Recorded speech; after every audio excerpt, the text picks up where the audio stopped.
Hello friends, welcome to ओली वेटनी wisdom. दोस्तों, कैसे हैं आप लोग। जेनेटिक इम्प्रूवमेंट इन काउज़, ये बहुत ही एक इम्पॉर्टेंट टॉपिक है, लेकिन बहुत ज़्यादा डिस्कस किया नहीं जाता है। ना इसके पीछे की साइंस बहुत लोगों को पता है, खासकर फार्मर्स को। और बहुत से टेक्निकल पर्सन्स जो हैं फील्ड के अंदर, वो भी नहीं जानते हैं कि किस तरीके से ये इम्प्रूवमेंट आता है। तो ये टॉपिक इसी वजह से चूज़ किया है कि कुछ लोगों को एक तो गलतफ़हमी है कि उन्हें लगता है कि वो अपने यहाँ अब कोई किसी ब्रीड का डेवलपमेंट कर रहे हैं। ब्रीड का डेवलपमेंट ऑलरेडी हो चुका है। अगर एचएफ या जर्सी वगैरह की इनकी बात करें तो वो एक बहुत ही परिपक्व स्टेज में वो लोग अपनी ब्रीड्स को ले गए हैं। जहाँ तक बात इंडिया की है कि इंडिया के अंदर कितनी एक कैपेसिटी है ब्रीड को डेवलप करने की, उसके पीछे क्या साइंस काम करती है, ये जानना हमारे लिए ज़रूरी है। हर कोई ऐरा गैरा आके ब्रीड डेवलपमेंट नहीं कर सकता है, क्योंकि ये बहुत ही पेशेंस का काम है और बहुत समय इसके लिए लगता है। तो साइंस क्या है इसके पीछे, जो जेनेटिक्स की साइंस होती है, वो भी पता होना ज़रूरी है, क्योंकि आज भी लोग, इवन पढ़े लिखे लोग भी नहीं जानते हैं इसके बारे में ज़्यादा। तो ऐसे ही हमारी एक ट्रेनिंग चल रही है, डेयरी की ट्रेनिंग। उसमें एक हमारे ट्रेनी हैं, उन्होंने क्वेश्चन किया।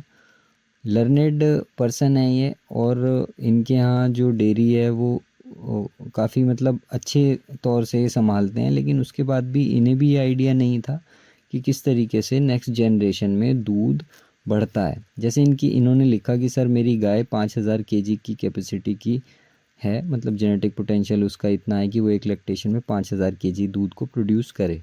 लेकिन ये जो 5000 केजी दूध है, इसको अगर हम ऐसे बुल से क्रॉस करवाते हैं जिसका जो जेनेटिक पोटेंशियल है वो अगर 18,000 केजी है, उसकी जो माँ है बुल की, उसका 18,000 केजी का जेनेटिक पोटेंशियल था, तो क्या नेक्स्ट जनरेशन में जो बछिया पैदा होगी इन दोनों की क्रॉसिंग से, क्या उसका, फिर इन्होंने अपने हिसाब से कैलकुलेशन की, यहाँ पर आप देख सकते हैं, तो क्या उसका पोटेंशियल 11,500 केजी तक होगा। तो ये जो एक बात है कि ये कैलकुलेट इन्होंने अपने हिसाब से अपनी मैथमेटिक्स लगा के कर लिया, लेकिन क्या इतना इम्प्रूवमेंट एक जनरेशन में पॉसिबल है। अगर ऐसा होता जैसा इन्होंने यहाँ पर लिखा है, तो हर एक जनरेशन में हमें 100 किलो के एनिमल अचीव करना कोई बड़ी बात थोड़ी होती। इतने साल थोड़ी लगते कि 20-25 साल हो गए हैं और एक इम्प्रूव बुल से मान लीजिए क्रॉसिंग होती जा रही है हमारे एनिमल्स की, तब जाकर वो ऐसी स्टेज पे पहुँचे हैं कि 55 या 60 लीटर तक वो उसमें एक दिन में दूध देते हैं, या उनकी जो लैक्टेशन यील्ड है वो मान लीजिए 8 या 9,000 लीटर तक अब पहुँची है। ये मैं इम्प्रूव्ड एनिमल की बात कर रहा हूँ जो पंजाब वगैरह में हमें मिलते हैं।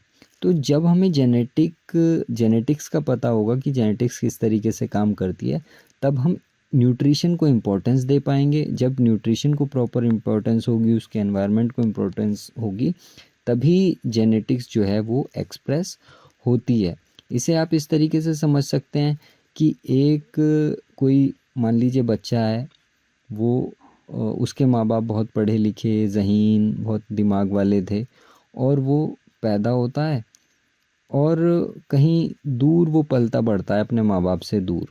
तो उसके अंदर वो जीन्स तो आए, मतलब अपने माँ बाप के जीन्स आए जो उसे तेज़ी देते हैं, उसके दिमाग को तेज़ करते हैं, लेकिन क्योंकि उसे वैसा एनवायरनमेंट नहीं मिला, तो वो उस तरीके से डेवलप नहीं हो पाया। इसके दूसरे तरफ आप ये भी सोच सकते हैं कि जैसे कोई दो मतलब माँ बाप हैं जिनके जो खूब मान लीजिए तगड़े हैं या पहलवान कम्युनिटी से बिलोंग करते हैं, लेकिन उस बच्चे का खिलाई पिलाई अच्छी नहीं हुई, तो जीन्स तो उसे मिले लेकिन एनवायरनमेंट ऐसा नहीं मिला जिसमें वो बच्चा भी फिर पहलवान बन पाता। तो यही चीज़ एनिमल्स के साथ है। आप बहुत अच्छा मतलब एनिमल को अच्छे से अच्छे बुल से क्रॉस कराएं, उसकी जो प्रोजेनी आए, जो बछिया आए, उसे आप ले लें, लेकिन अच्छा एनवायरनमेंट, अच्छा पोषण उसे ना दे पाएँ, तो आपको क्या मिलेगा, आपको वो चीज़ हासिल नहीं होगी जिसके लिए आपने जेनेटिक इम्प्रूवमेंट किया है। तो nutrition, environment management plus genetics, तीनों चारों चीज़ें मिलके काम करती हैं।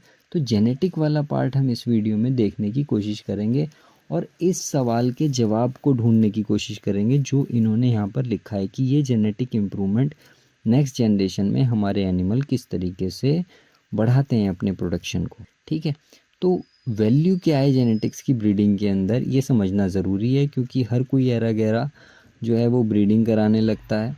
लोगों को ये लगता है कि 200 300 500 एनिमल रख के वो एक ब्रीड तैयार कर सकते हैं, तो वो बिल्कुल गलत फहमी है। मतलब जेनेटिक्स तो जो साइंस है, ये कहिए कि जो जेनेटिक इम्प्रूवमेंट होता है वो नंबर के ऊपर ही होता है। तो ये जो एक धारणा है कि हमारे यहाँ 50 एनिमल हैं और हम ब्रीड इम्प्रूवमेंट कर रहे हैं, तो वो बिल्कुल गलत है, और वो यहाँ पे इसमें हम साबित भी करेंगे। तो मिल्क प्रोडक्शन बढ़ाने की जो साइंस है जेनेटिक्स द्वारा, वो खाली ब्रीडिंग तक सीमित नहीं है। हमें उन प्रिंसिपल्स का, उन सिद्धांतों का भी ज्ञान होना चाहिए, जिसकी वजह से एक जनरेशन के जो अच्छे कैरेक्टर्स हैं, ज़्यादा मिल्क प्रोड्यूसिंग जो कैपेसिटी है एनिमल की, फैट एसएनएफ की कैपेसिटी है, वो अगली जनरेशन तक भी पहुँचे।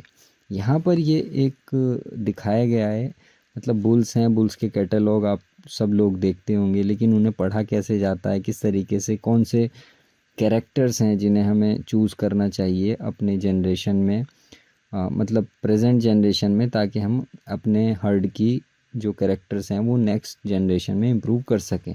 बहुत कुछ लिखा आता है यहाँ पर, हालांकि इसकी डिटेल इस वीडियो में नहीं बताऊंगा, किसी और वीडियो में अगर हुआ तो बताऊंगा कि क्या देखा जाता है, जैसे शायर का क्या नाम है ना, या इंडियन डेयरी इंडेक्स आजकल आता है, ये निकाला है नया एक कंसेप्ट है।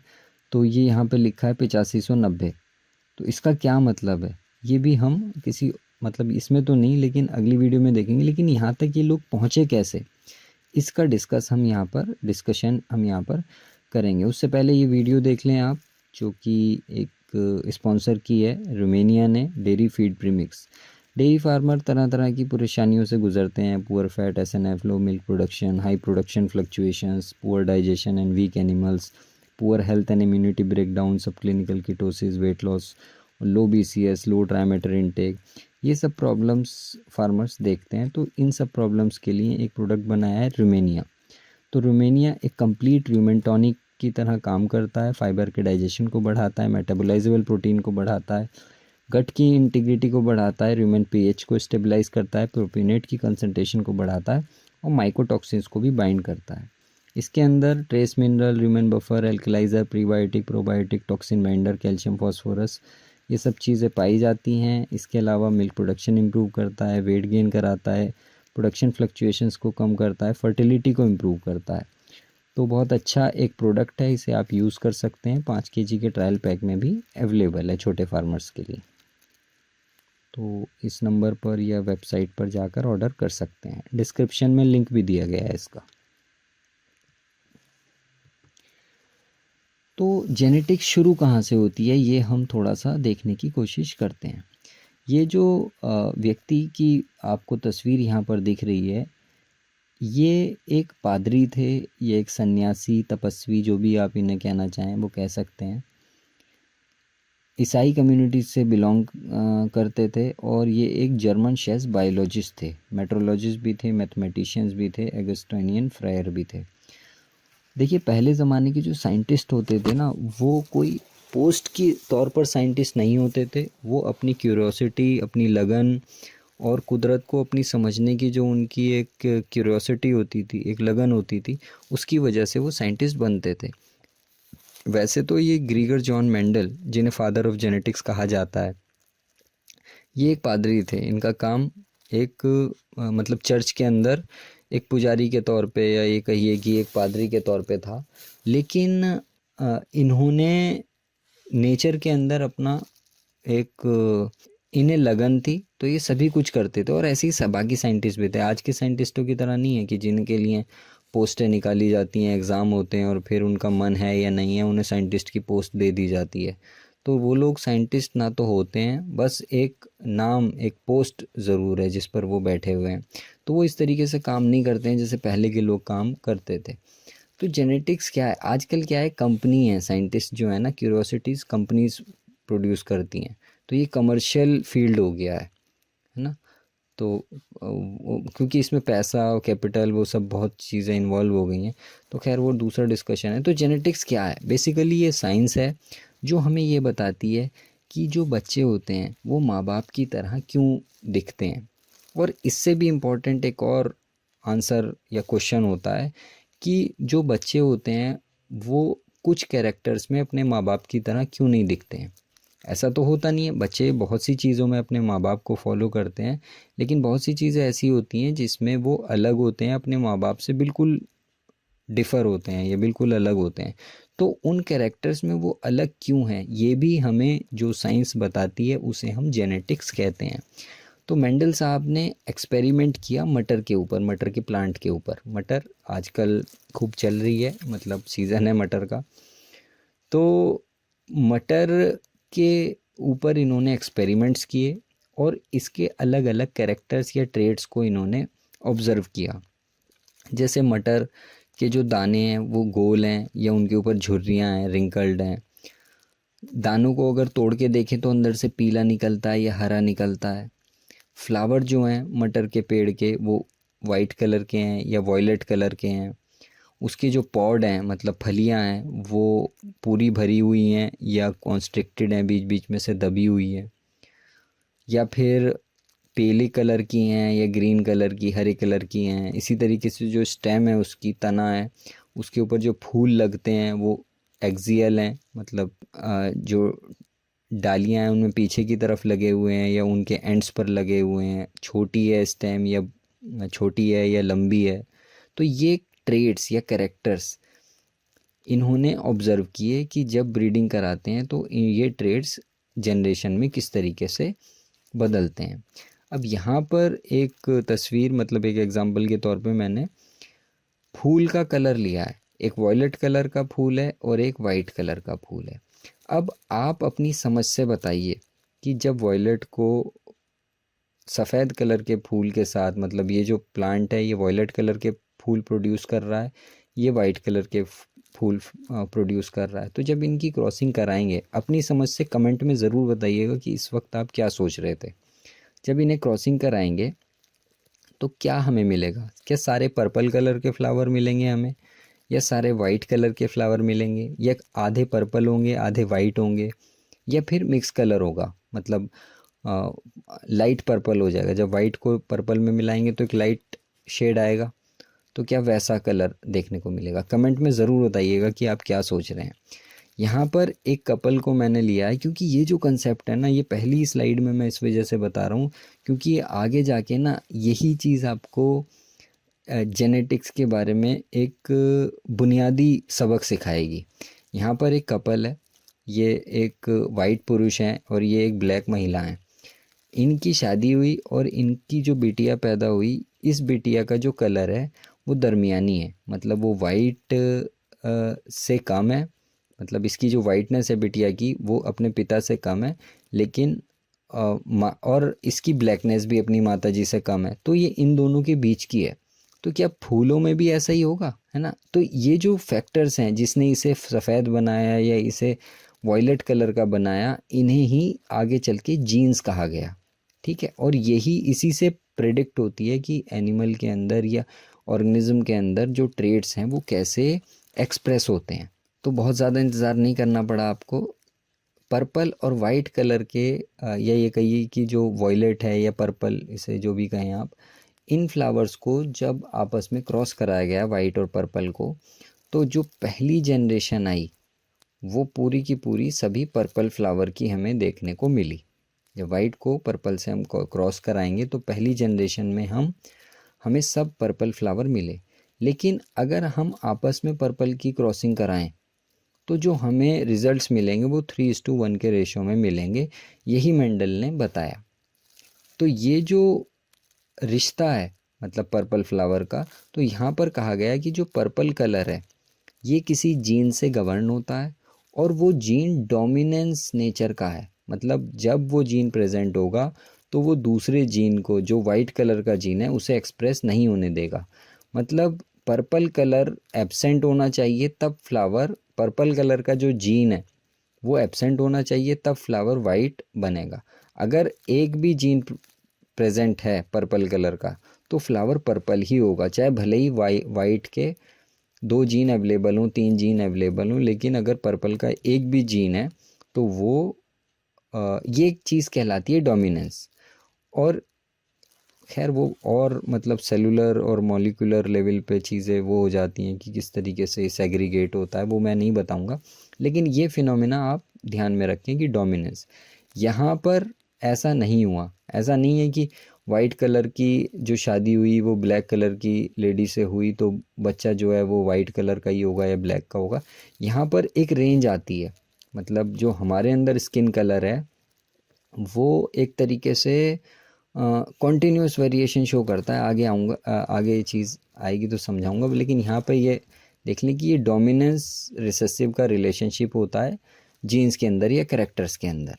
तो वो जो फैक्टर्स होते हैं जिनसे किसी भी ऑर्गेनिज्म के, किसी जंतु के, जीव जंतु के ट्रेट्स या कैरेक्टर्स अफेक्ट होते हैं, वो दरअसल उसके डीएनए के अंदर मौजूद होते हैं वो फैक्टर्स।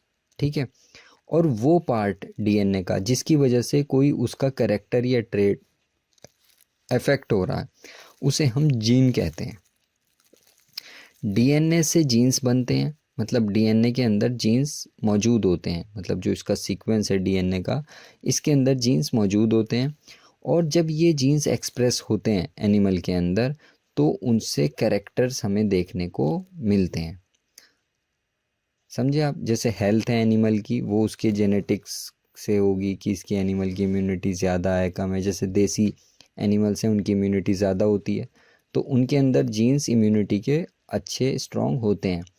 लेकिन जो हमारे एग्जॉटिक एनिमल हैं उनकी इम्यूनिटी इतनी स्ट्रॉन्ग नहीं होती तो उनके अंदर वैसे जीन्स नहीं है। या मिल्क प्रोडक्शन है मान लीजिए, तो ये भी जीन से गवर्न होते हैं। फैट एसएनएफ है, फर्टिलिटी है, हर चीज़ डीएनएस के अंदर मौजूद है।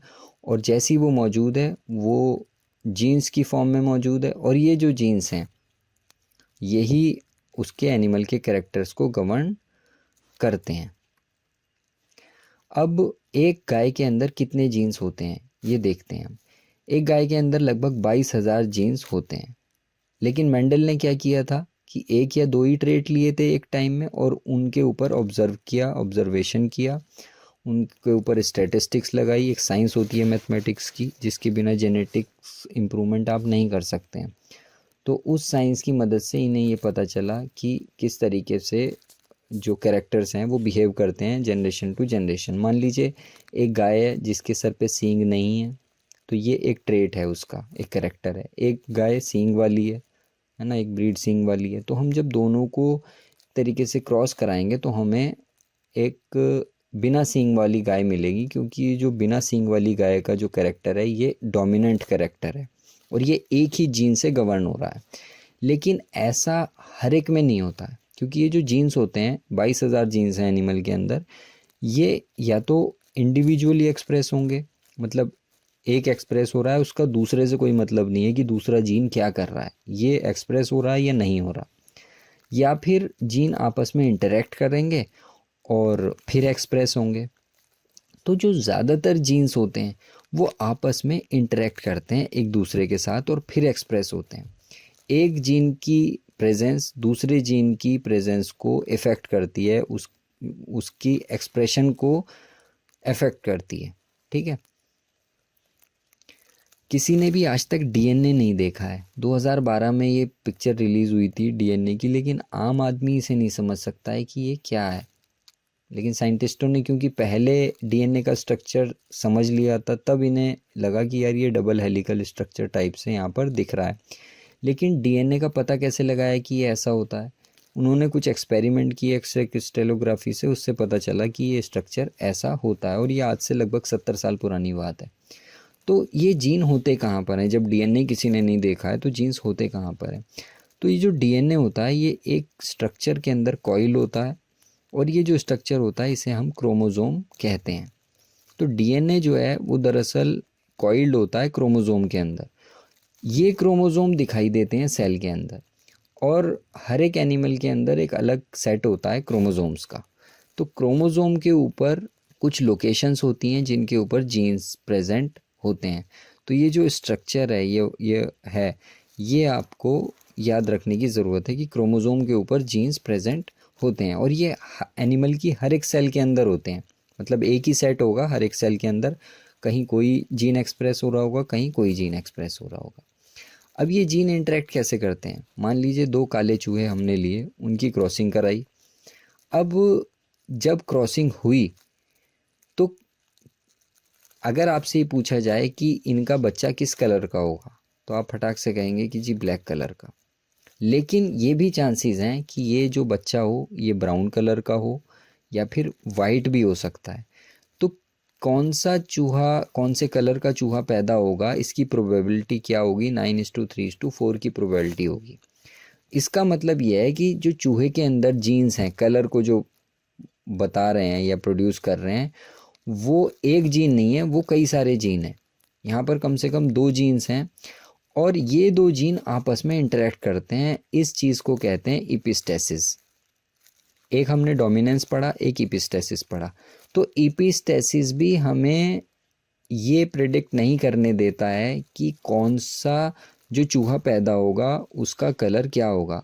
यही चीज़ हम जब दूध के प्रोडक्शन में, जब एनिमल को कंसीडर करेंगे और दूध का प्रोडक्शन की बात करेंगे, वहाँ पर भी ये चीज़ लागू होगी।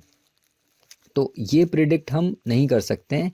एक फिनोमिना होता है इपिस्टेसिस, मतलब एक जीन, 2 जीन है, दोनों चूहे के जो स्किन कलर है उसे अफेक्ट कर रहे हैं, लेकिन वो आपस में किस तरीके से इंटरेक्ट करेंगे उससे डिसाइड होगा कि चूहे की खाल का कलर या बालों का कलर क्या होगा।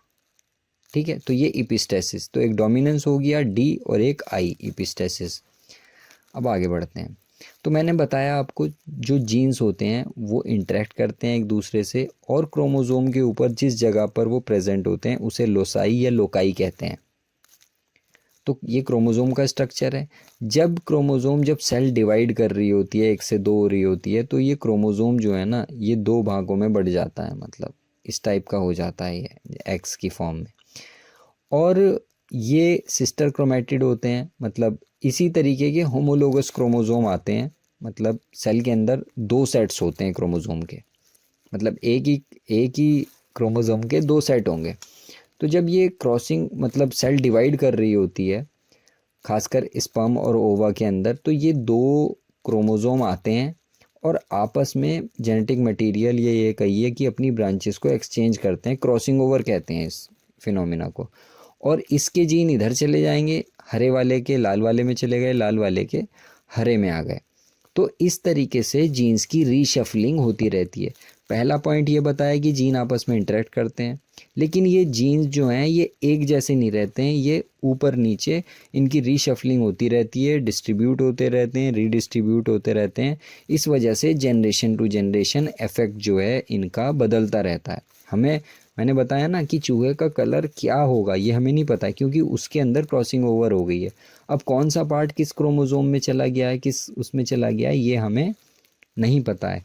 तो हर एक एनिमल के अंदर जो भी जीन्स का सेट होता है, जो भी जीन्स के अंदर उसके अंदर आए हैं क्रॉसिंग ओवर के बाद, उस पर्टिकुलर सेट को जीनोटाइप कहा जाता है। और हर एनिमल का जीनोटाइप अलग होता है। अब ये जो कैरेक्टर्स हैं फार्म एनिमल्स के, कोई भी कैरेक्टर ऐसा है जिसे हम मेज़र कर सकते हैं, ऑब्जर्वेबल प्रॉपर्टी है, देखेंगे हमें पता चल जाएगा। सींग है, हाँ है, नहीं है, हाँ नहीं है। तो ये जो है ऑब्जर्व कर रहे हैं, ये दूध कितना हो रहा है, 15 लीटर हो रहा है, 18 लीटर हो रहा है, 20 लीटर हो रहा है, इन चीज़ों को हम मेज़र करते हैं। तो इसी वजह से कैरेक्टर्स को या ट्रेट्स को हमने कई भागों में बांट दिया है। अब आपको लगेगा कि यहाँ कैरेक्टर लिखा हुआ है, यहाँ ट्रेट्स लिखा हुआ है। देखिए कैरेक्टर है, हाइट एक कैरेक्टर है, लेकिन हाइट छोटी होगी या लंबी होगी, ये 2 बातें हो गई ना। तो उसे हम कहते हैं ट्रेट। छोटी हाइट ड्वार्फ ट्रेट है, लंबी हाइट लॉन्ग ट्रेट है। तो ये कुछ सब्जेक्टिव ट्रेट्स होते हैं। सब्जेक्टिव ट्रेट्स ऐसे होते हैं जो आप मेज़र करेंगे तो कुछ और आप उसका निष्कर्ष निकालेंगे, मैं मेज़र करूँगा कुछ और निकलेगा निष्कर्ष। मान लीजिए बॉडी स्कोरिंग है, आपको लग रहा है 2.75 की बॉडी स्कोरिंग है, मुझे लग रहा है 2.5 की है, क्योंकि मेरे देखने का नज़रिया कुछ और है, आपके देखने का कुछ और है। इसी तरीके से ऑब्जेक्टिव ट्रेट्स होते हैं। ऑब्जेक्टिव ट्रेट्स क्या होते हैं कि चाहे आप मेज़र करें या मैं मेज़र करूं, उसका रिज़ल्ट एक ही आएगा। मान लीजिए दूध का प्रोडक्शन है, तो आपने मेज़र किया 16 लीटर, तो मैं भी 16 लीटर ही मेज़र करूंगा उसे। तो ये ऑब्जेक्टिव ट्रेट्स होते हैं। कुछ सिंपल ट्रेट्स होते हैं। सिंपल ट्रेट्स का मतलब ये है कि सींग है या नहीं है, आँखों का कलर कैसा है, कोट का कलर कैसा है। कुछ कॉम्प्लेक्स ट्रेट्स होते हैं, जैसे फर्टिलिटी है, ओवुलेशन है, फॉलिकल साइज़ है, तो ये कॉम्प्लेक्स ट्रेट्स हो जाते हैं। कुछ फिज़िकल ट्रेट्स होते हैं कि एनिमल की मतलब टांगे कितनी लंबी हैं, उसका सीना कितना चौड़ा है, गर्दन कैसी है। फिटनेस ट्रेट्स होते हैं कि उसकी हेल्थ कैसी है, इम्यूनिटी कैसी है, न्यूट्रोफिल लिम्फोसाइट्स का क्या स्टेटस है एनिमल के अंदर, अडर का अटैचमेंट कैसे है। बिहेवियरल ट्रेट्स होते हैं कि मैटरनल एबिलिटी, मान लीजिए काफ को अपने से लगाता है एनिमल या नहीं लगाता, वीनिंग करने में प्रॉब्लम तो नहीं आती। ऐसा तो नहीं है कि जैसे भैंस में होता है कि अगर बछड़े को आप हटा देंगे तो भैंस दूध देना बंद कर देगी, तो ये बिहेवियरल ट्रेट्स होते हैं उसके। ऐसे ही गायों में भी होता है, देसी गायों में भी होता है, लेकिन एक्जॉटिक काउज में आपको देखने को नहीं मिलेगा क्योंकि उनकी ब्रीडिंग ही ऐसी हुई है। उस ट्रेट को ही हटा दिया गया है ब्रीडिंग के दौरान या सिलेक्शन के दौरान, जिससे मैटरनल एबिलिटी इफेक्ट होती है। देखिए उससे क्या हुआ, काफ का सर्वाइवल भी बढ़ा, दूध की बचत भी हुई, और हमारा एनिमल प्रॉब्लम भी नहीं करता है, उसे मैनेज करना भी आसान हो जाता है। रिप्रोडक्टिव ट्रेट्स हैं कि एनिमल कंसीव कब करता है, फर्स्ट काविंग कब होती है, प्यूबर्टी कब आती है, मैटरनल एबिलिटी कैसी है, प्रोडक्टिव ट्रेट्स कैसे हैं, कितना दूध देता है, फैट एसएनएफ कैसा है, लैक्टेशन कितनी चलती है। तो ये कुछ कैरेक्टर्स होते हैं जिनके बेसिस पे हम एनिमल्स का सिलेक्शन करते हैं। इसमें जो एक अहम पॉइंट होता है वो होता है जेनेटिक क्लासिफिकेशन। जेनेटिक क्लासिफिकेशन में आता है क्वालिटेटिव कैरेक्टर्स और क्वांटिटेटिव कैरेक्टर्स। हमारा जो एक एम है इस वीडियो को बनाने का, ये समझने का, वो क्वांटिटेटिव कैरेक्टर्स के ऊपर है। अब क्वालिटेटिव कैरेक्टर्स क्या होते हैं? सबसे एक इम्पॉर्टेंट पॉइंट होता है कि ये नॉन एडिटिव होते हैं, ये एक के साथ जुड़ के दूसरा इफ़ेक्ट को बढ़ाता नहीं है, ना ही कम करता है।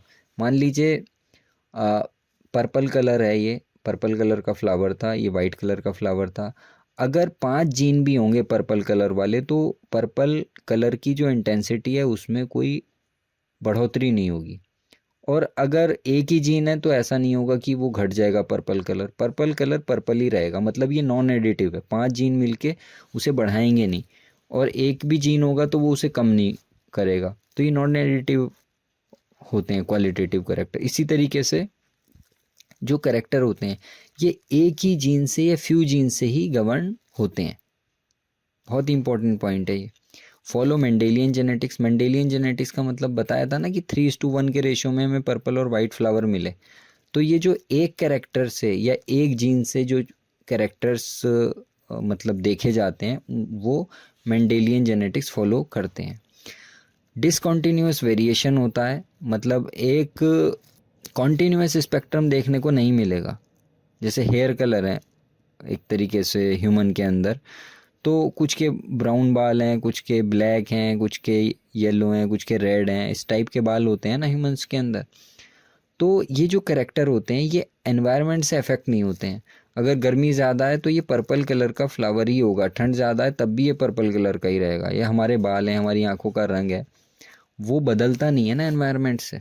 तो ये क्वालिटेटिव कैरेक्टर होते हैं। लेकिन हमारी अगर हम बात करें इसकी एनिमल्स की या उनके इकोनॉमिक ट्रेड्स की, तो इनकी बहुत ज़्यादा वैल्यू नहीं है। एनिमल काला है, पेट्स की बात करें, डॉग कैट्स की या बर्ड्स की जो उसके लिए रखी जाती हैं, बर्जरी वगैरह, कबूतर हैं, उनके लिए तो क्वालिटेटिव कैरेक्टर्स, उनका रंग कैसा है, प्लूमेज कलर कैसा है, कोट कलर कैसा है, ये चीज़ें इंपॉर्टेंट होती हैं। लेकिन एनिमल्स के अंदर अगर काला है, ये एंगस ब्रीड है, ये ब्राउन है और ये ब्लैक है, जेनेटिकली कोई वो नहीं है, लेकिन बस वो अलग अलग हैं एक तरीके से देखा जाए तो।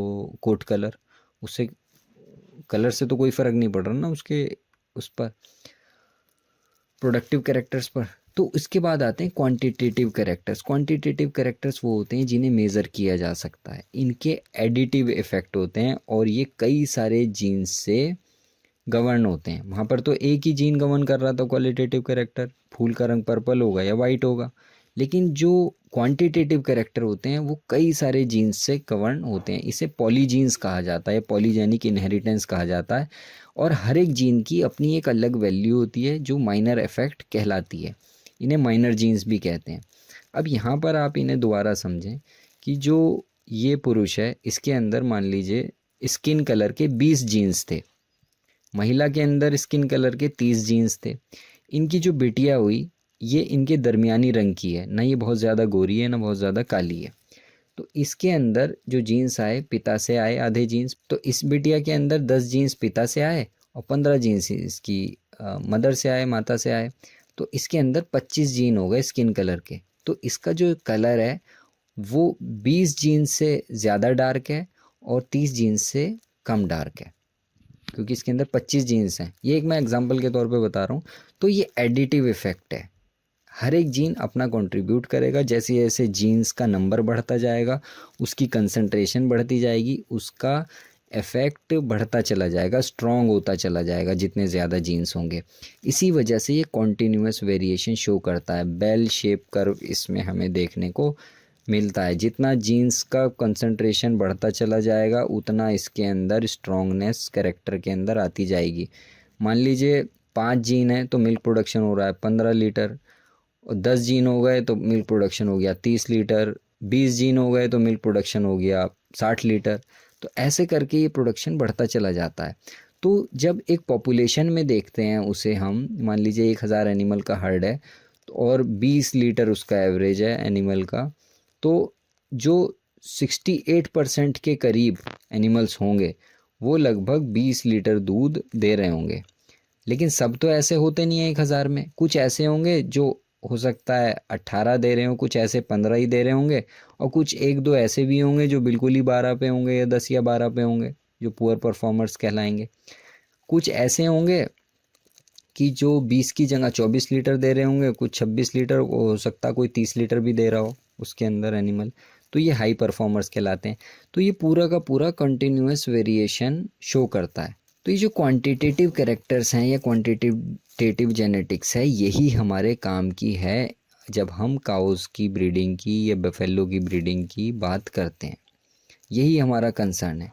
और इसके अंदर जो इकोनॉमिक ट्रेड्स होते हैं वो कई सारे जीन्स से गवर्न होते हैं। इन्हें पॉलीजीन्स, पॉलीजेनिक इनहेरिटेंस या पॉलीजीन्स कहा जाता है। कौन से ट्रेट हैं? मान लीजिए मिल्क यील्ड कितनी है, फैट कितना हो रहा है, प्रोटीन कितना आ रहा है, fat percent, protein percent, lactose percent, age at first calving interval, इन सब की एक हेरिटेबिलिटी होती है। मतलब वो एक जनरेशन से दूसरे जनरेशन में कितनी इंटेंसिटी से जाएंगे।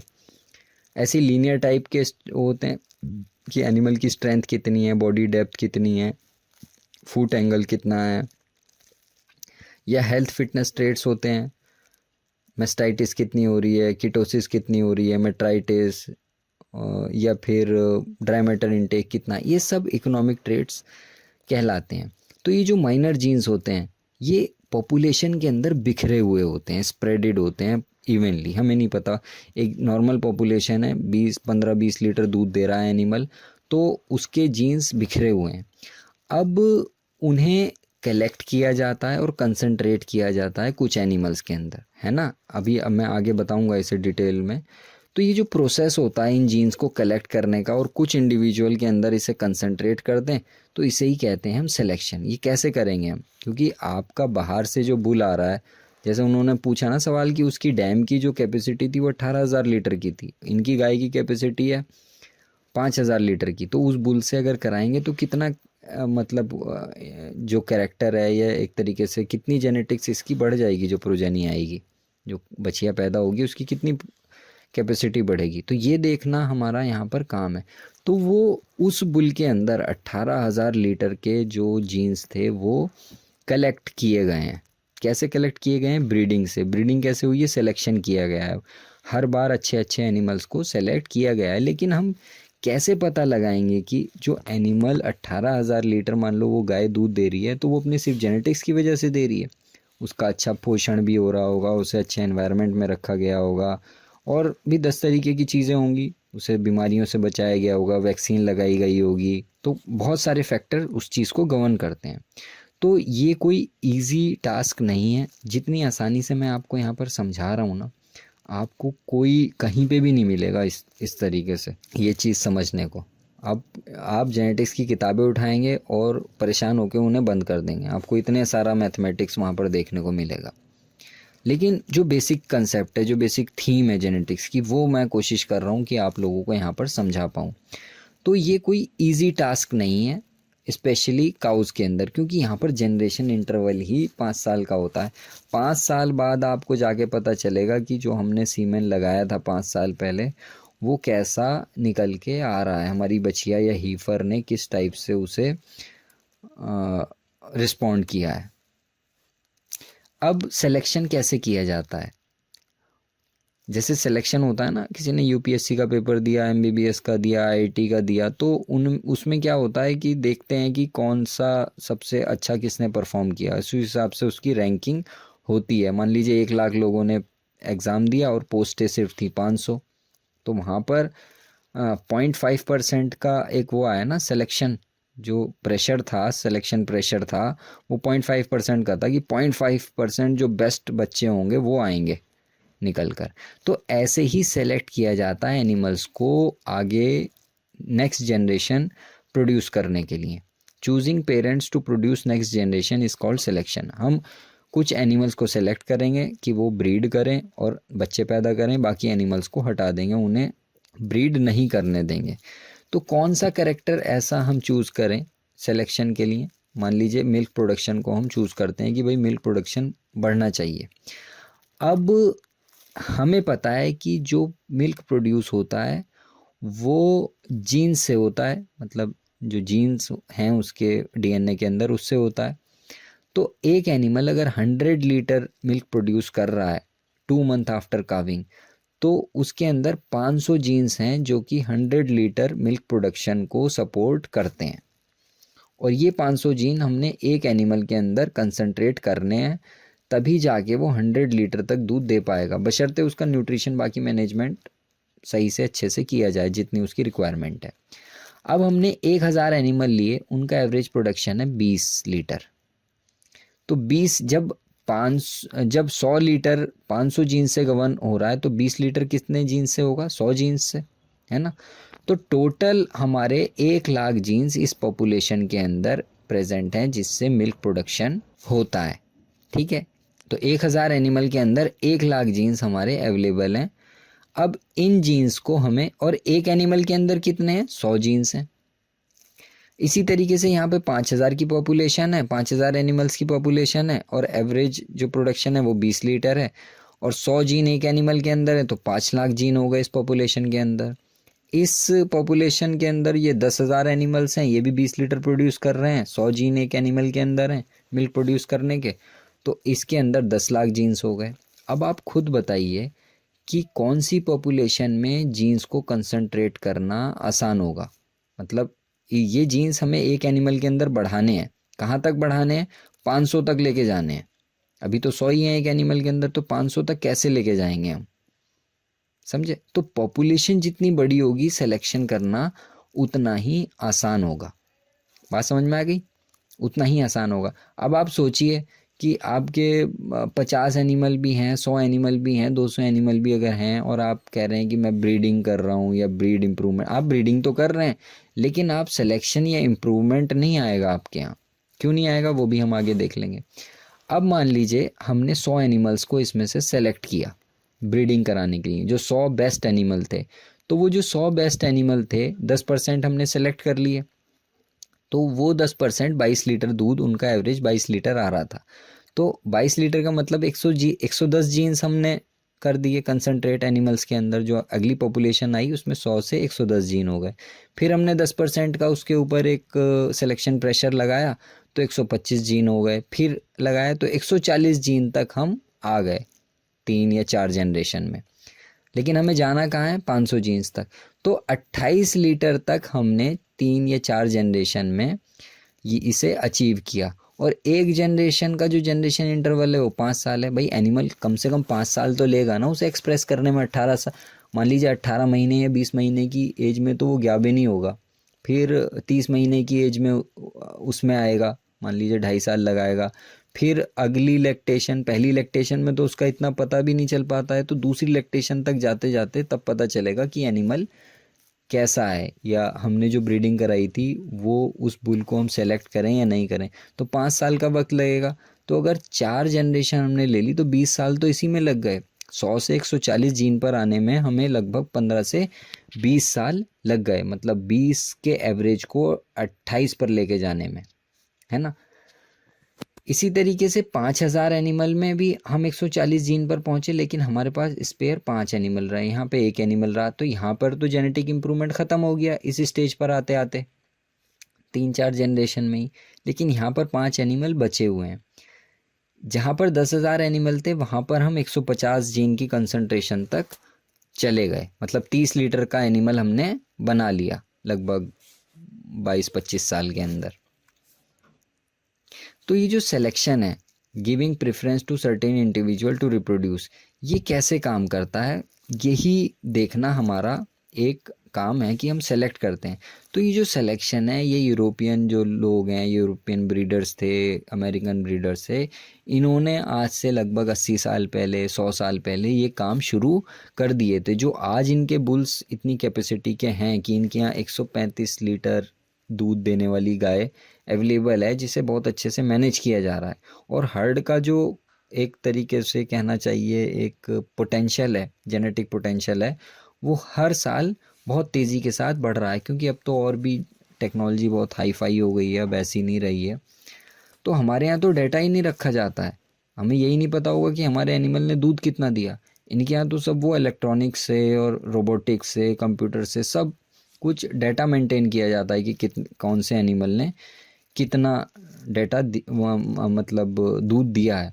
तो 500 जीन्स थे एनिमल के अंदर, जो मिल्क प्रोडक्शन लोकस है क्रोमोसोम के ऊपर, जहाँ से मिल्क प्रोडक्शन गवर्न होता है, उसके ऊपर 500 जीन्स थे जिनसे मिल्क प्रोडक्शन 100 लीटर हो रहा था टोटल, मतलब जो लोकस हैं वो टोटल इतने। तो 400 जीन्स तो वो हैं जो मिल्क प्रोडक्शन कर रहे हैं, और 100 जीन्स वो हैं जो कि मिल्क प्रोडक्शन के नहीं हैं लेकिन उसी लोकस पर हैं।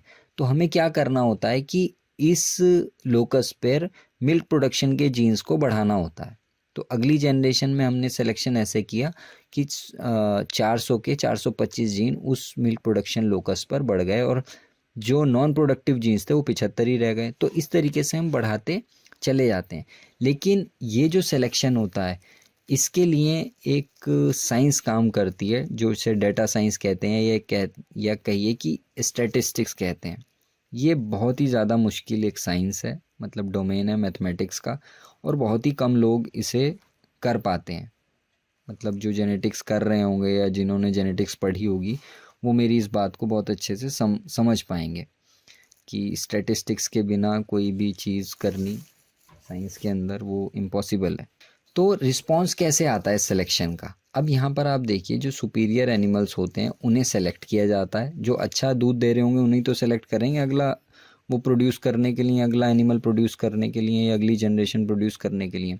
अब 10,000 एनिमल्स हैं और उनका एवरेज प्रोडक्शन है 25 किलो दूध का। तो ये पॉपुलेशन मीन हो गया, मतलब 10,000 एनिमल का जब हमने एवरेज लिया तो 25 किलो आया। उसमें से 250 बेस्ट एनिमल हमने सेलेक्ट किए जो कि 30 लीटर दूध दे रहे थे। सब तो 125 देंगे नहीं, कुछ 25 से कम देंगे, कुछ 25 से ज़्यादा देंगे। तो 25 से ज़्यादा मतलब 30 किलो दूध देने वाले उन्हें हमने सेलेक्ट कर लिया। ये मीन ऑफ सेलेक्टेड पेरेंट्स आ गया, पीएससी से कहा गया।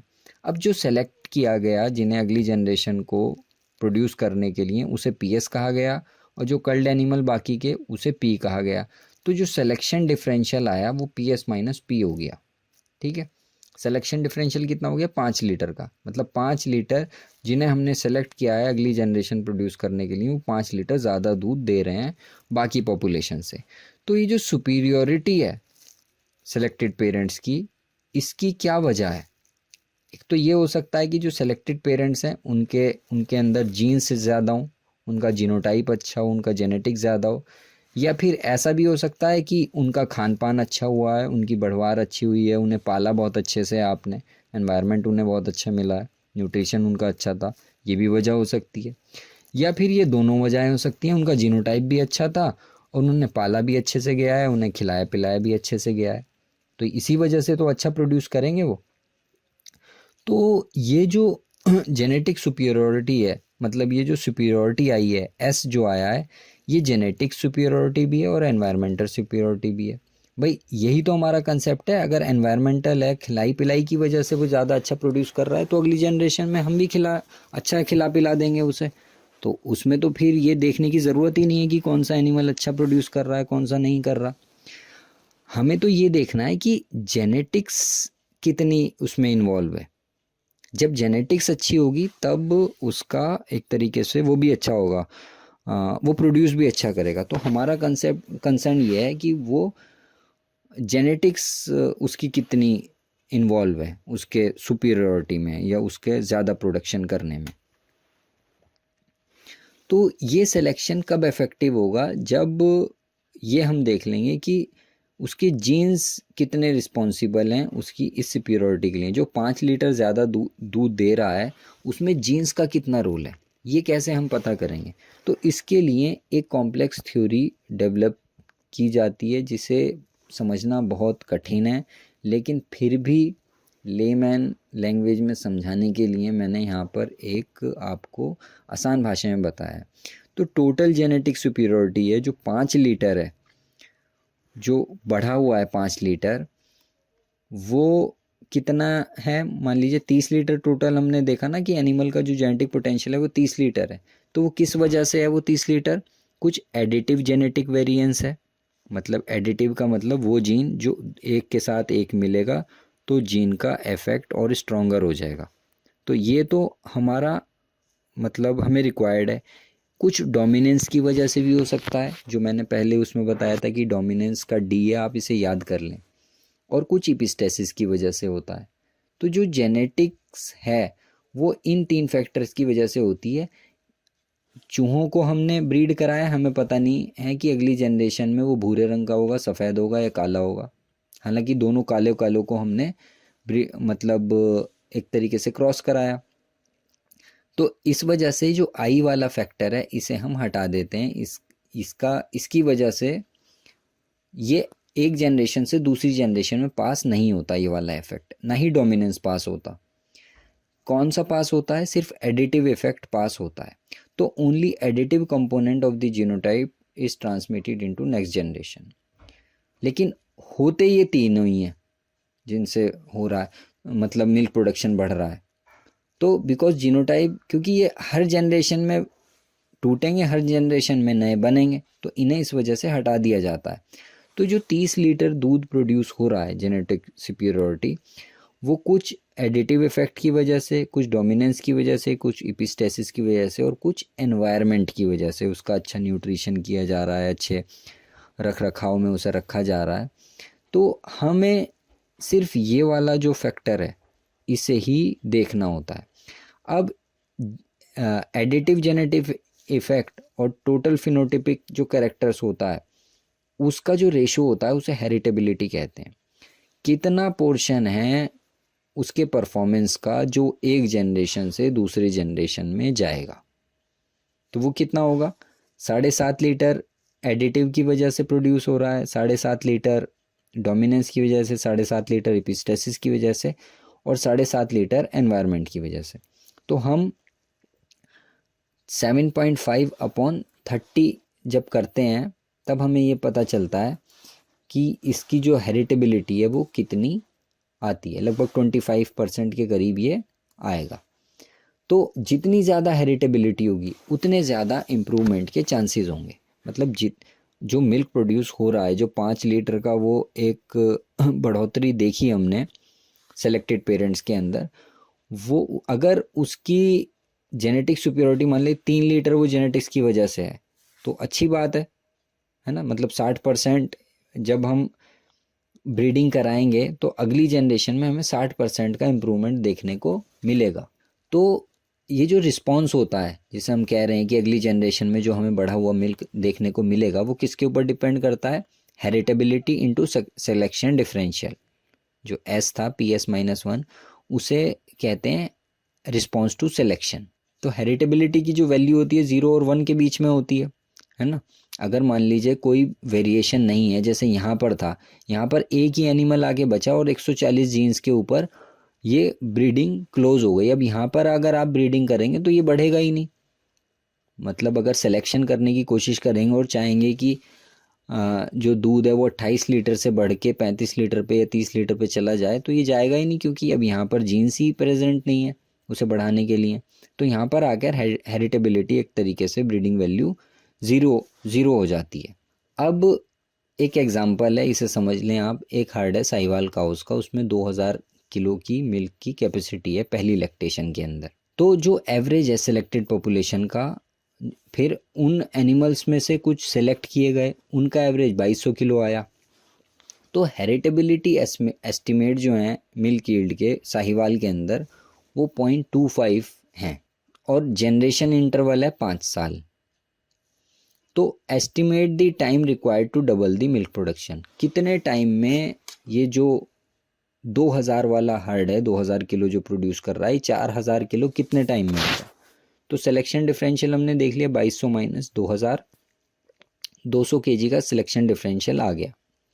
अब रिस्पॉन्स टू सिलेक्शन कितना आएगा, heritability into selection differential 0.25 into 250 kg का आ गया रिस्पॉन्स टू सिलेक्शन।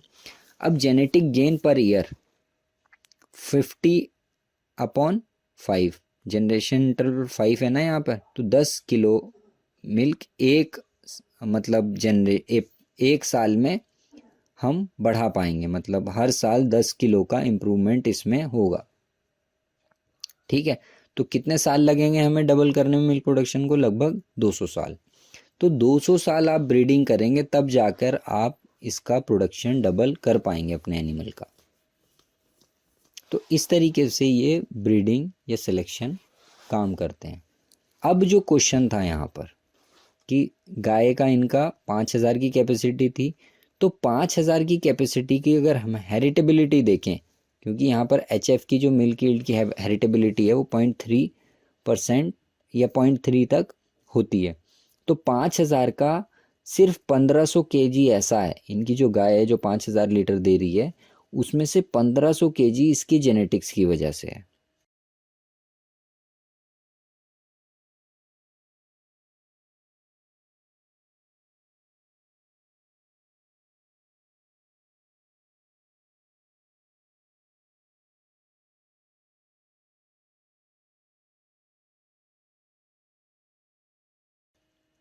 ऐसे ही ये जो बुल है जिससे क्रॉस कराने की बात कर रहे थे कि 18,000 लीटर उसकी माँ की जो कैपेसिटी थी दूध प्रोड्यूस करने की वो 18,000 kg थी, तो वो अपने इस बुल में कितना आई, 0.3 के हिसाब से अगर देखें तो 5400 लीटर आई। तो आधा इसकी तरफ से आएगा आधा इसकी तरफ से आएगा, है ना। तो 1500 kg माँ की तरफ से आया और 5400 kg बाप की तरफ से आया, मतलब मेल की तरफ से आया। तो लगभग 5900 kg का अगली जनरेशन में प्रोजेनी का प्रोड्यूस करने का एस्टिमेट हम लगा सकते हैं। और वो भी तब जब उसे एनवायरनमेंट बहुत अच्छा मिले, उसे न्यूट्रिशन बहुत अच्छा हो, उसकी फीडिंग अच्छी हो, कोलेस्ट्रम मिले। अगर मान लीजिए इसे निमोनिया हो जाता है, इसे डायरिया हो जाता है, तो लगभग 500 लीटर एक लैक्टेशन में इसकी जो कैपेसिटी है 500 लीटर तक डाउन हो जाएगी। तो आप समझ ही नहीं पाएंगे। तो अगर रिलायबल एस्टिमेट्स को देखेंगे, अगर इसने 6000 लीटर भी दूध दे दिया अगली जनरेशन में, तो ये इसके लिए काफ़ी होगा। हालांकि इतना भी नहीं देती है, लेकिन रिलायबल एस्टिमेट्स के चलते हम ये मान सकते हैं कि अगली जनरेशन में अगर इसे 18,000 वाले से हमने क्रॉस कराया तब, तो बुल्स को सेलेक्ट करना किसी भी ट्रेट के लिए इस वजह से इम्पॉर्टेंट होता है कि उसकी हेरिटेबिलिटी कितनी है और हमें ज़रूरत है या नहीं। अब इनके यहाँ हरा चारा अवेलेबल नहीं है प्रॉपर, भूसे पे ये पाल रहे हैं, तो इन्हें 7000 लीटर वाले एनिमल की क्या ज़रूरत है करने की। अगर ये अपने नॉर्मल उससे करें और अपनी रिसोर्सेज के हिसाब से देखें कि आपके यहाँ मान लीजिए कच्चा फर्श नहीं है, तो आपको ये भी देखना है कि एनिमल लेम ना हो जाए, तो लेमनेस को भी कंसीडर करना है ब्रीडिंग के अंदर। या सिर्फ मिल्क प्रोडक्शन को थोड़ी देखना है, फैट SNF को भी देखना है, एनिमल के अंदर डिस्टोकिया की प्रॉब्लम तो नहीं आती है, प्रोलैप्स की तो नहीं आ रही है। तो ऐसे बुल्स को सेलेक्ट करना है, हर चीज़ को एक मैट्रिक्स बनाकर कि किसे हम एक्सेप्ट करें। तो ये जो जेनेटिक्स है बहुत मतलब गहरी साइंस है, जैसा कि मैंने आपको इतनी आसान लैंग्वेज में समझाने की कोशिश की है। बोरिंग तो होती है पढ़ाई, दिमाग लगता है ना, और दिमाग बॉडी की 25% एनर्जी को चूस लेता है। तो जहाँ पर एनर्जी ड्रेन हो रही होती है उस चीज़ में हमारा मन ज़्यादा नहीं लगता है। तो यही वजह है कि जो मेरे वीडियोज़ हैं वो कम देखे जाते हैं। तो अब जब से बायोटेक्नोलॉजी और बायोइन्फॉर्मेटिक्स आई है तो ये जो सिलेक्शन है ये बहुत तेज़ी से हो रहा है, और यूरोपियंस और अमेरिकन्स को तो कोई टच नहीं कर सकता है उसमें। तो अब इतना टाइम नहीं लगता है इसमें, जैसे मैं बता रहा था 20 साल 25 साल, अब तो बहुत तेज़ी से काम होता है, क्योंकि ये बायोइन्फॉर्मेटिक्स बायोटेक्नोलॉजी वगैरह की वजह से जीन एडिटिंग और मार्कर बेस्ड सिलेक्शन और बहुत सी चीज़ें अब आ गई हैं। तो वो लोग जो सोचते हैं कि कुछ जानवर रख के वो ब्रीड डेवलप कर रहे हैं बिना ये जाने कि जेनेटिक्स कैसे काम करती है मॉलिक्यूलर लेवल पर, तो वो लोगों को कुछ हासिल नहीं होने वाला है। तो इस वीडियो में मैंने जस्ट आइसबर्ग की टिप को छेड़ा है, और ये अंदर बहुत गहरा है, मतलब इसका कोई था भी नहीं है ना। तो जो लोग जेनेटिक्स पढ़ते हैं समझते हैं उन्हें सलाम है, सैल्यूट है, लेकिन उन्हें उसे प्रैक्टिकली इम्प्लीमेंट करना कोई बच्चों का खेल नहीं है। अपनी डेयरी एंटरप्राइज को रिवाइव करने के लिए, उसको नए टास्क उसे प्रोग्रेसिव बनाने के लिए, प्रॉस्परस बनाने के लिए आप हमसे कंसल्टेशन के लिए संपर्क कर सकते हैं, क्योंकि हम प्रैक्टिकली काम करते हैं और ग्राउंड लेवल पर आपके फार्म की ऑडिटिंग कर सकते हैं, उसमें न्यूट्रिशन वगैरह या जो भी प्रॉब्लम्स होती हैं उन्हें सुधार करके आपके यहाँ इम्प्रूवमेंट ला सकते हैं। हम आपको न्यूट्रिशन फीड फार्मूलेशन में गाइड कर सकते हैं, डिजीज़ डायग्नोसिस और प्रिवेंशन में, मेटाबॉलिक प्रोफाइलिंग आपके एनिमल्स की, ये जो मैनेजमेंट है हाई यील्डिंग एनिमल्स का किस तरीके से किया जाता है, ब्रीडिंग फर्टिलिटी कैसे इंप्रूव की जा सकती है, इन सब में हम आपको कंसल्टेशन दे सकते हैं। उसके लिए व्हाट्सएप किया कर सकते हैं आप हमें 8840424819 पे। डिस्क्रिप्शन में ये सब चीज़ें बताई गई हैं। और रोमेनिया को एक बार यूज़ करके ज़रूर देखें। 75 ग्राम सुबह 75 ग्राम शाम को पर एनिमल को दें, आपको 5-7 दिन के अंदर इसके अच्छे रिजल्ट्स देखने को ज़रूर मिलेंगे। Thank you for watching this video.